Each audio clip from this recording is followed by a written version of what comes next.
Thank you. Yeah, I have no idea how to pronounce that either. Don't worry about it. Laundering cryptocurrency for fun and retirement. A little bit about me. Assorted handles and groups here on behalf of myself, not my employer. Just get that out of the way. I just think cryptocurrency is neat. I'm just a guy. I read some stuff. I'm not that smart. You can probably do this better, and you should do this better. So, what we're going to cover. We're going to talk about typical cryptocurrency transactions. We're going to talk about why why laundering is desirable and necessary if you're planning to steal cryptocurrency. We're going to talk about why laundering and anonymity in transaction history matters beyond theft. And then we're going to talk about some laundering theory and practice. And we're going to talk about zero cash and kind of the future of anonymous transactions. So I guess kind of before I get into this, this assumes kind of a baseline knowledge of cryptocurrency as a thing. I assume all of you can read Wikipedia and kind of figure that out. So let's jump into what cryptocurrency transactions are, actually. You have your set of inputs, you have your set of outputs. Your inputs reference previous outputs. And inputs are just basically an amount, say 1 Bitcoin, and you just want to say, I have an input of 1 Bitcoin, I have an output of 1 Bitcoin. The input is coming from my address, the output is going to my buddy's address, or my address, or whoever's address. And the difference in the amount of the inputs and the outputs is your transaction fee that's paid to the miners to give them an incentive to actually process the transactions. So a typical transaction would look something like this. You have your input, you have your output, you have your amount. And I screenshotted this morning off blockchain.info. So the other piece of this to kind of know is that blockchain.info, and anybody can record this information, kind of does all this neat stuff where they think it came from the UK, it was received at a certain time, the amount, and so on. So transactions in cryptocurrency are amazing, complicated, and you can do way more with them than just send people money. And it's worth reading about, but we're not really going to get into that here. So if you think about the lineage of a transaction, we talked about the inputs and the outputs. You can follow that pathing because those inputs require cryptographic primitives to sign them, essentially. And you can follow those back through a chain of inputs and outputs and see where Bitcoins came from or whatever cryptocurrency. And the other piece is you can watch where you send somebody coins, you can then start watching their addresses in the future and see kind of maybe where they spent their coins, potentially.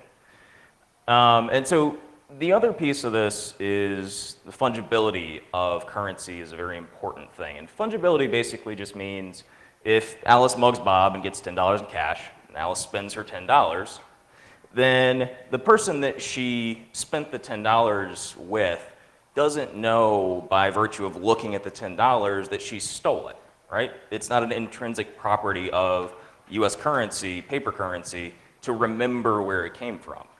So you have a built-in fungibility to US currency that normal people usually can't kind of unfold. Feds and banks can and do, but well, that's another piece, whole other talk. So when you get into Bitcoins, if Alice steals 37 million from her darknet market and then tries to send that to an exchange, the exchange can, if somebody says, hey, Alice stole 37 million from all these addresses, the exchange can look at the blockchain and say, no, we don't want to process that. We know it's stolen. We also know where you live. The police are on their way. So that's a problem. So beyond theft, we can think about, going back to the fungibility piece, we can think about the possibility of blacklisting Bitcoins as they flow through the network. Let's say that we know a set of addresses that are used to pay for things that we don't like gambling. Satoshi Dice is a popular thing. So we can actually say we don't want to accept any Bitcoins from known Satoshi Dice addresses, or we want to build a Bitcoin client that doesn't process transactions from Satoshi Dice or other gambling sites or people we don't like or whatever. So that can be either done through legislation or it can be done with devs pushing an ideology, which that last one has actually happened. So there's a fairly well-known dev called Luke Jr. that fairly regularly has been trying to push, and I know you can't read that, these will be online, you can read it later. But basically, he continuously tries to push patches into the Gen 2 version of the Bitcoin client that would blacklist various gambling sites on the basis that they're denial of service attacks. And basically, everybody has called him out on his bullshit multiple times, continuously, but it's something that people are trying to do actively. This is just a short list of the ones that he tried to blacklist. And there's the bug report when people realized what he was doing and said, stop it, and it was resolved, and the patch was not accepted as the default configuration again, too. So what you run into, let's say that that was accepted, let's say that that was accepted in a major distribution, you run into an issue where one Bitcoin is not equal to one Bitcoin, or one Bitcoin is better than another Bitcoin because of its lineage. And that's a problem and undermines the confidence in the system of a given cryptocurrency. So currently, in cryptocurrency systems, fungibility is enforced by an opt-in social contract. Basically, by virtue of using a certain configuration of the software, you agree that Bitcoins are going to be fungible. If you happen to use the modified version that Luke Jr. made, your Bitcoins would not be as fungible as other Bitcoins when you participate in the network. So what I prefer in my systems, especially currency, because it matters a whole lot, is to have fungibility, something like fungibility, something that's that important as fungibility, enforced by mathematics versus enforced by an opt-in social contract. Because mathematics doesn't usually describe to read your email in the interest of national security. So let's get into the actual laundering bit, because that gets kind of heady. So I ripped off my darknet market. How do I not get murdered?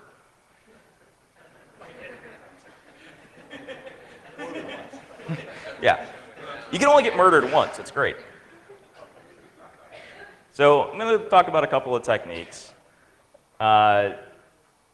Various anonymizing networks, coin mixers, and then a little kind of idea that I thought up using altcoin exchanges, which is fairly straightforward, not novel at all. I'm sure somebody else has thought of it before.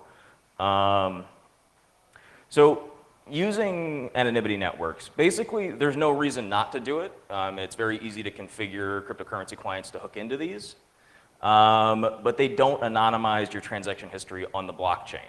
They will anonymize your source IP address. If you remember back to the blockchain.info shot of where it picked up the IP address, that IP address that it's picking up is the first place that it saw that transaction hit the network. So that may not be your IP address to begin with, but there's really no reason not to do something like this if you're trying to launder Bitcoin. So all of your clients should be on an anonymity network. So mixers, using CoinJoin, SharedCoin, other implementations of that, they do provide some obfuscation. Basically, the way that these are implemented right now, you're trusting mixing services not to keep logs, you're trusting them not to steal your coins, you're trusting them not to collude with coin owners in the context of theft, which is entire, and they have, exchanges have done kind of that, and I would expect some mixers might in the future. And there have been analysis attempts on the SharedCoin system, which the SharedCoin developers claim that they fixed, where somebody managed to actually start linking together transactions with a very high degree of accuracy in some cases. It required a large amount of computing power, and they weren't really able to, I think they got about 50 to 68% of the transactions with some degree of certainty of linkage following through the SharedCoin mixing process, which if you're worried about getting murdered is not really enough.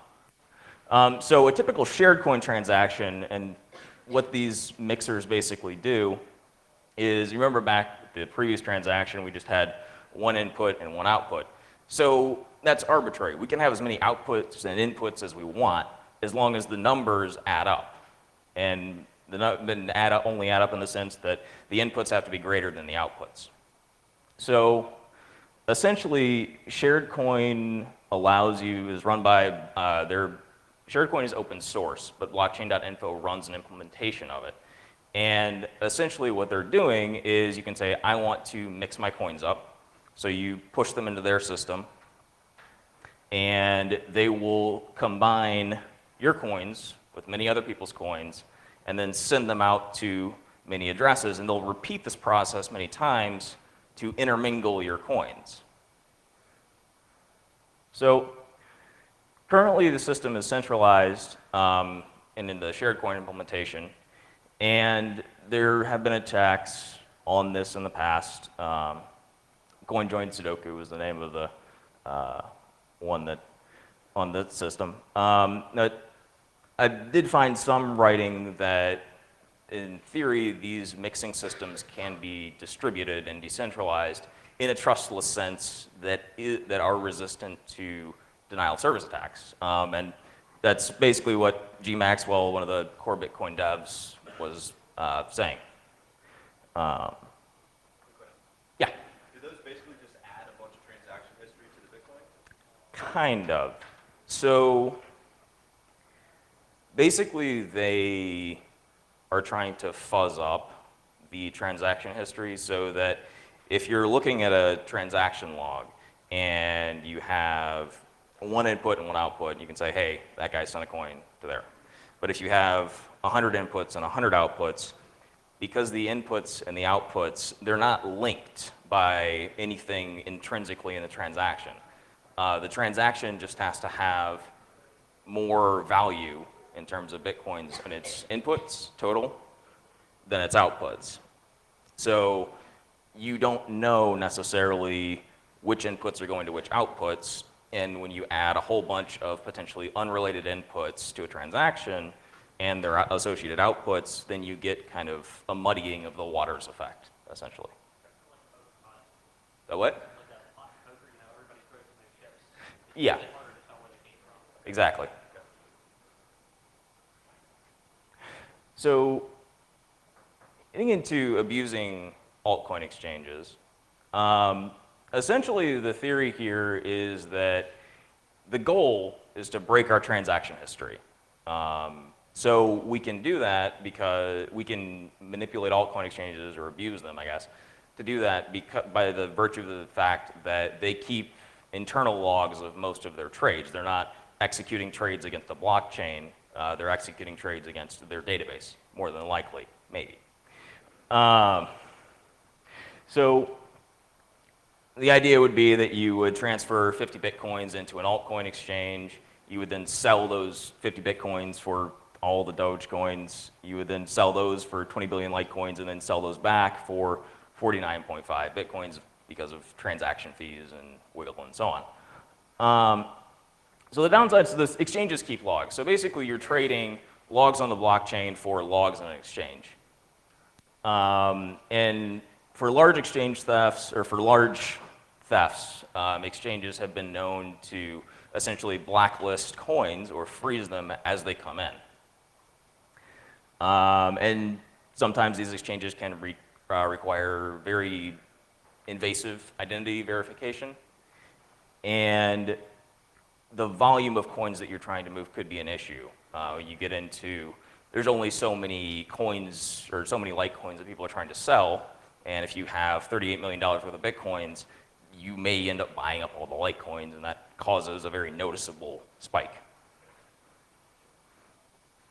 So pulling those together, basically, in thinking about this, if you're planning a Bitcoin heist, plan the laundering process first. Because the blockchain is forever, so is death. And if you're stealing $38 million, you probably don't want to immediately die after you do it, or you wouldn't be stealing it.